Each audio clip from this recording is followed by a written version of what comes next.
Hello mga mi! Welcome to my mini vlog again. A day in my life. It's another beautiful day kahit na maulan-ulan. Kaya yung mga labahin ko pinasok na dito sa loob para mahanginan since patuyo na rin naman sila. Ito pala ang daily routine ko as a mom of two. Dahil school time na ng ate Candice, kailangan mag-ready na for her school.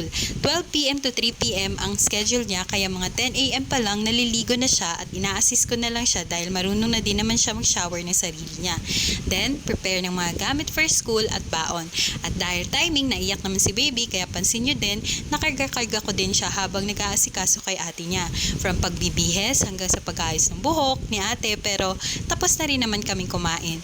Hindi rin ganun kadali na ganito, pero dahil nasanay ka na bilang nanay, parang sisiw na lang sa atin at masaya ang puso natin dahil nagagampanan natin ang role natin bilang isang ina para sa kanila. Isa lang to sa mga ginagawa ng nanay kapag may mga nag-aaral na ding mga kids. Kaya tayo nasasabihan na super mom, 'di ba? Dahil kinakaya nating gawin lahat para sa pamilya. Kaya salute to all moms out there.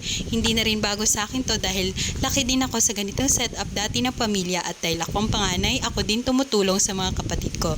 Just happy to share lang na ngayon nagagawa ko naman ito para sa mga anak ko. Thank you Lord for the gift of strength, life, love, and family. Thankful lang ako na kahit sa ganitong paraan, alam ng anak ko or nafe-feel niya na love namin siya dahil nandyan kami lagi para sa kanya at nakasuporta. It is just fulfilling as a mom.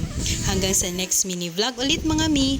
Don't forget to like and subscribe po sa aking channel, Jandelis Vlog, for more updates. Thank you and God bless po!